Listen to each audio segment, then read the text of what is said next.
What is up YouTube, it is Bixie here and I'm back for another video, and today I'm going to be showing you guys how I edit and make my thumbnails for YouTube. Now if you're not subscribed to my channel, fix that. Also don't forget to like and comment. Now feel free to come back and watch this video again when you're editing your own thumbnails to use it as a guideline. And yeah, let's just jump right into it. Okay you guys, so the first app I go into is Superimpose X, and I start a new project. So I have a folder where I keep all my YouTube stuff in one. Am I even making sense? Also make sure it is 16:9, which is the requirements by YouTube for your thumbnail to fit properly.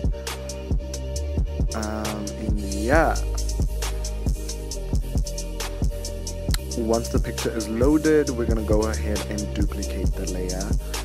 Your layers are there on the right, and then what you want to do is press mask and then auto mask people.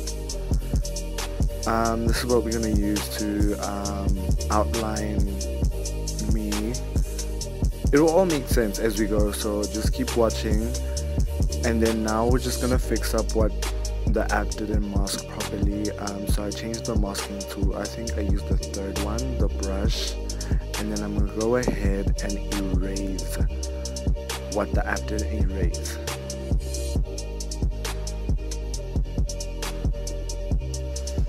Also zoom in, change your brush size, whatever you gotta do to make sure it's easier for you. You can change whether you want to erase or basically like bring back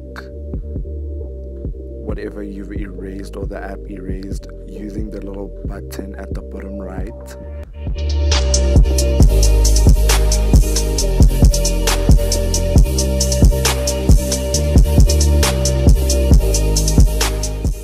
Yeah, so I switched back to restore over here because I felt like it kinda cut my face off, so I just brought that back a little, and then I went back to erase and fixed it up. Now also with my ear, I felt like it was a little faded, so I brought it back. And yeah, like zoom into the little tight areas so you can just, you know, make it clean. And yeah, I'm restoring again. My shirt was kind of like faded, so I brought it back. Take your time with this, perfected. The sharper it looks, the better it's gonna look in the end.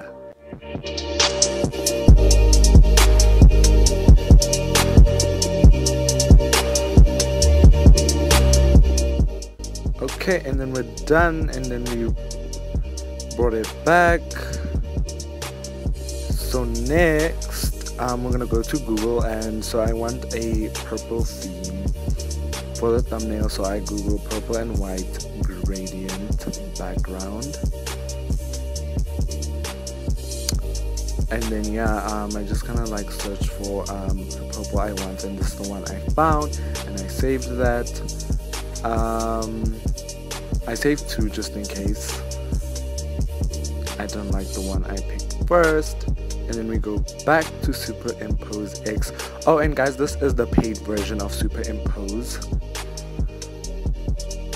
I think it was like 80 rand. It wasn't much. It's really worth it. So we're adding a photo layer, and then you want to make sure you bring that layer at the bottom of the layer we masked out, but right now I'm transforming the layer, just making it how I want it to sit.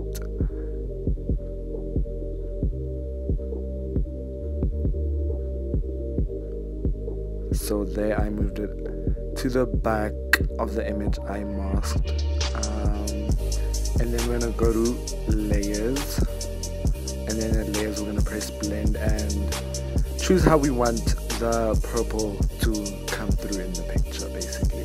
So I think I went with multiply. Yeah, I think that's the blend I went with. I always use multiply, I never really use the others. And yeah, I was just basically like transforming the purple and just playing around with it, and I also played around with the blend modes, but I'm pretty sure I went with multiply at the end.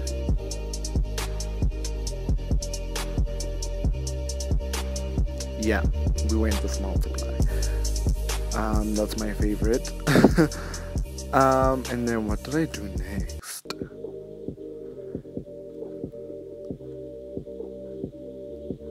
We went back to layers and then cast shadow. This is like a little like blur of color that I decided to do around myself. So I chose like a pinkish color and I increased the blur amount. The thumbnail's already coming together. And yeah, so I decided to add a PNG image of a camera, the camera emoji.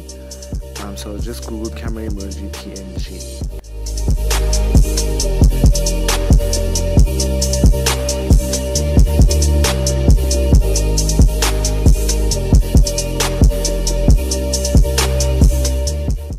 And yeah, this is the emoji I went with.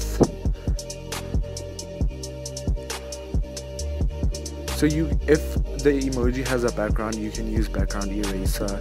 It's an app, I will link it below.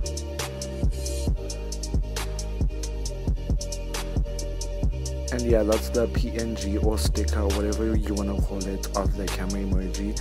And then I pressed transform, making sure the layers behind the mask layer of myself. And yeah, basically just playing around with it and deciding where I want it to sit.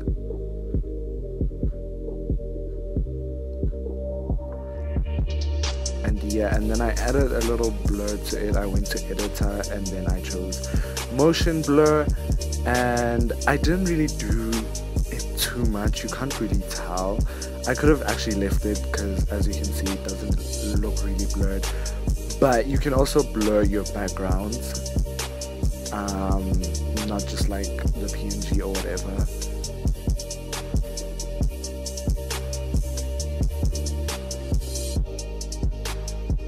And yeah, I was just checking out the thumbnail, deciding how I want it. So now we're gonna go ahead and save it as a JPEG high quality. And the next app is Fonto. This is where we add text to our image. Go ahead and load the image.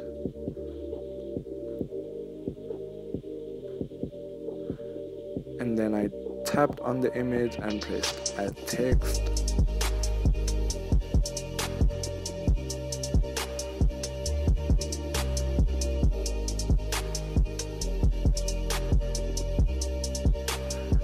And now I'm choosing my font. I can't remember which font I went with. It's not that one. Oh, did I go with that? No.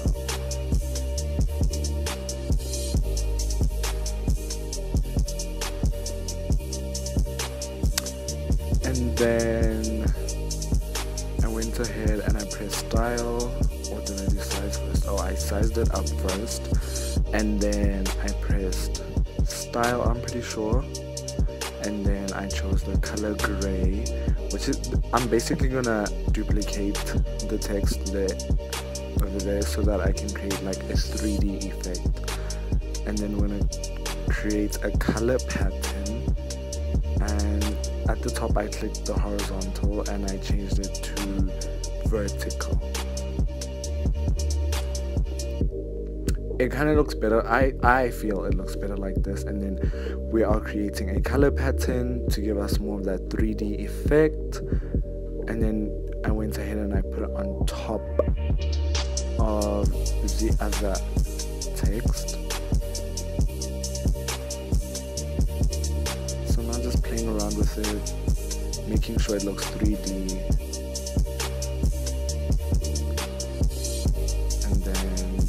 Make.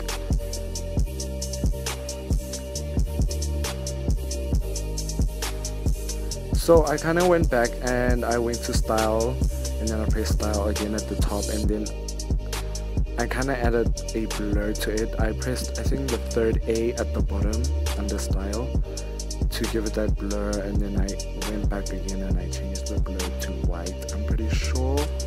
Yeah, style, and then I made the blur white, because there we go, I wasn't feeling the black.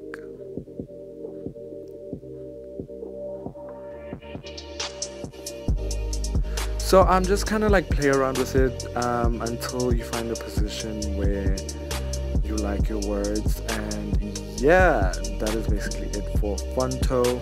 Now this is my favorite part. This is where the thumbnail comes alive. I went ahead and I went into Lightroom, and once it's done loading, add the picture. And then I went over to my presets at the bottom there, and I'm pretty sure I went with the vivid preset, but I did play around with the other ones to see how it would look. But yeah, I always go with the vivid preset, it's my favorite. And yeah, I feel like it's already coming together. There's just like one more thing to do. And yeah, that's the thumbnail. Export to camera roll. Now we head over into airbrush, time to catfish. Basically in airbrush, I kind of just whiten my teeth and smooth out my skin. So yeah, this is how I do it. I'm using the smooth tool to make my skin look better. Yeah, I really look cuter, like, oh my god.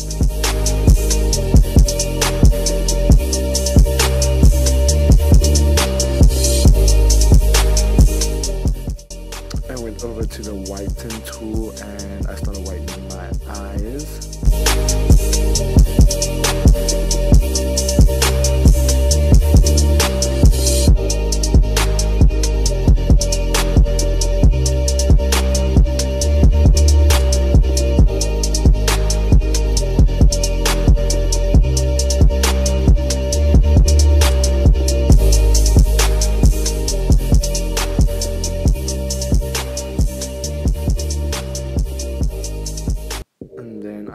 Ahead and I whitened my teeth too.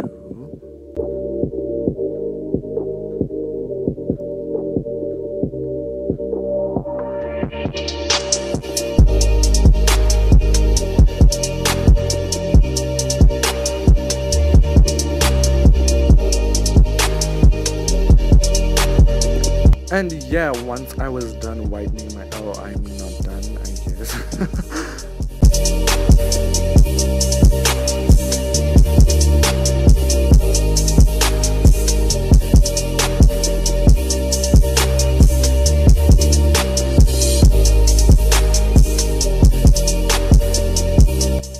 And I think I was done here. I went ahead and I saved the image, and we went back again to superimpose, and now we're gonna add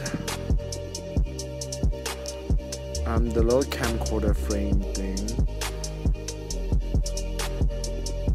add photo layer and into my YouTube folder. And I added this little camcorder. I think when I googled it, I googled camcorder yeah, camcorder 1080p, and that came up, and I put the layer on top of the thumbnail, and I went to layers and blend mode, and I went with multiply again.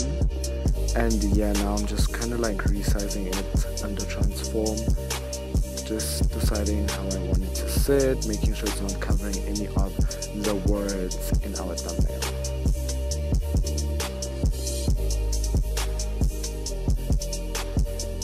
And then I went ahead, I went to editor and I pressed glitch, making sure I'm on the camcorder layer, and I'm not sure which glitch I went with. I think it was VO5.